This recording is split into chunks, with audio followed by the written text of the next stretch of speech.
या जिला जींद इकाई की बैठक पीडब्ल्यूडी रेस्ट हाउस जींद में की गई है और आज सर्वसम्मति से जींद के सभी पत्रकारों ने यहां पे भाग लिया है और सर्वसम्मति से मैडम ज्योति रोहिला को आज जिला पत्रकारों का अध्यक्ष बनाया गया है और इस पर सभी पत्रकारों ने बड़ी सहमति और खुशी जताई है और मैडम को फूल मालाओं से और उनको पगड़ी की उड़ा करके मैडम का आज सम्मान भी किया गया है। और इस अवसर पर हम सभी पत्रकारों को, जितने भी हमारे जींद जिला के पत्रकार हैं और पूरे प्रदेश हरियाणा के पत्रकार हैं, सभी को आह्वान करते हैं कि आने वाले अभी 30 जुलाई को लगभग एक आधा दिन आगे पीछे हो सकता है, तकरीबन हमारा तैयार हो गया है।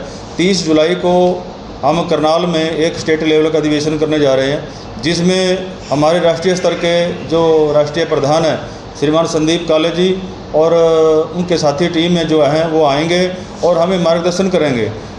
ये जो वॉइस ऑफ मीडिया का जो संगठन है ये 5 सूत्रीय एजेंडे पर काम कर रहा है, पत्रकारों के हितों के लिए काम कर रहा है और 5 सूत्रीय एजेंडे के लिए हम लोग पूरे हरियाणा के, चाहे वो किसी भी संगठन से जुड़े हैं, जो जिला के संगठन से जुड़े हैं या प्रदेश के संगठन से जुड़े हैं, सभी संगठनों को एक छत के नीचे लाने का काम करेंगे।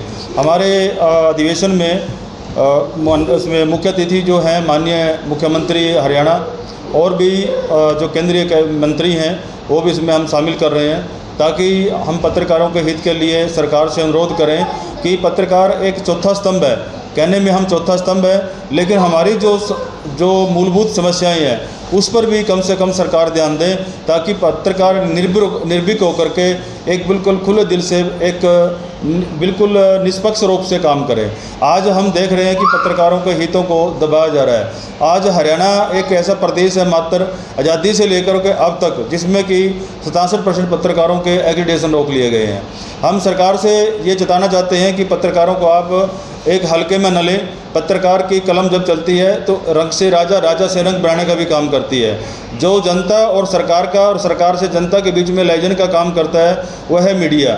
अगर आप मीडिया को ही इस तरह से छोटे मोटे जो अधिकार दिए गए थे उन पर ही आप उसको काटने का काम करेंगे तो मीडिया कैसे दबंगई से बिना उसके कैसे काम करेगी। तो सबसे पहले सरकार को चाहिए कि जो एग्रीडेशन रोके गए हैं बिना शर्त के वो लागू किए जाएँ। इससे पहले अगर मैं आपको बताऊं कि पंजाब के अंदर उन्होंने, पंजाब के पत्रकारों के संगठन ने हाई कोर्ट के अंदर ये केस डाला और माननीय हाई कोर्ट ने डीएवीपी की जो कंडीशन हरियाणा सरकार ने लगाई थी कि आप डीएवीपी से आप ये रजिस्टर्ड कराओ, फिर एक महाराष्ट्र की कोई संस्था बताई थी उसमें 1.25 लाख की पर्ची कटाओ तब जा कर के आपको ये मान्यता मिलेगी। उसमें बहुत सारे जो रूल प्रोसेस गए थे उसमें ऐसे रूल दे दिए कि मुश्किल से 1 या 2% उन रूल को फॉलो कर सकेगा, बाकी 98% कोई, मैं नहीं मानता कि कोई ऑडिटर रूल को फॉलो कर पाएगा। इसका मतलब सरासर यही है कि वो इस पत्रकारिता को ही हटाना चाह रहे हैं। और मैं उन पत्रकारों को भी ये आह्वान करता हूं कि जो ये सोच रहे हैं कि हमारे साथ कुछ नहीं होगा, जो चल रहा है वैसे ही होगा। इससे बड़ी बात क्या होगी जब 67% पत्रकारों के ही हकों को काट लिया गया है। उनको जब जो एग्रीडेशन कार्ड थे वही रोक लिए गए हैं तो आपको पत्रकार कौन कहेगा।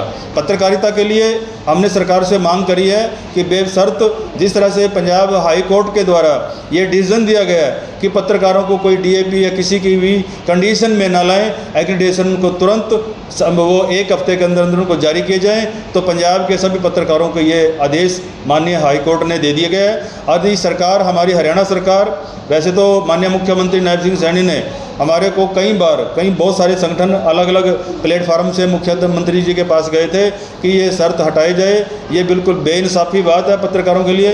तो माननीय मुख्यमंत्री जी ने वो चीज़ें हाँ करी है। अब हम देखेंगे कि मुख्यमंत्री जी अपने जुबान के धनी है या हमें भी पत्रकारों को ही अगर लॉलीपॉप देंगे तो आगे आने वाला समय फिर हम अपने हिसाब से काम करेंगे, अपने हिसाब से हम चलेंगे। पत्रकार किसी की कठपुतली नहीं है, पत्रकार किसी राजनेता या किसी भी उससे बंधा हुआ नहीं है। पत्रकार सबके लिए सार्वजनिक तौर पे काम करता है। पत्रकार आम जनता के लिए भी उतना ही है और नेता अभिनेता के लिए भी उतना ही है। हम लोग बिल्कुल निस्वार्थ भावना से काम कर रहे हैं। हमारे ऊपर जो जिस तरह से प्रतिबंध लगाए जा रहे हैं ये हमारे बिल्कुल कुंठित, इसको हम कहेंगे। तो मैं ज़्यादा न कहते हुए आज हमारे साथ में हमारे कार्यकारी अध्यक्ष हैं, वो भी जुड़े हैं, वो भी आपके सामने 2 शब्द रखेंगे। जी अध्यक्ष जी, क्या कहना चाहोगे आप? सभी पत्रकार साथियों को मेरी नमस्कार।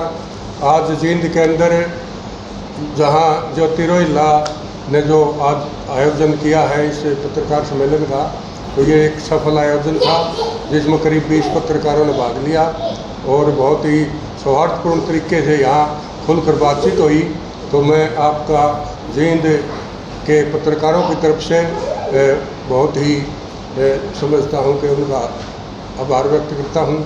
और हमारे आदरणीय प्रधान बंशीलाल जी पांचाल जो करनाल से चलकर यहाँ आए हैं, इन्होंने कहा है कि 30 तारीख को एक अधिवेशन है, उसमें हम अपील करते हैं कि हर ज़िले से ज़्यादा संख्या में जो वॉइस ऑफ मीडिया को सही मानते हैं और वॉइस मीडिया से जुड़े हुए हैं उनके साथ और अन्य साथियों को प्रेरित करें और इस अधिवेशन को सफल बनाएं, क्योंकि बहुत सी मांगें हैं पत्रकारों की, हम उसमें लगातार जुड़े हुए हैं।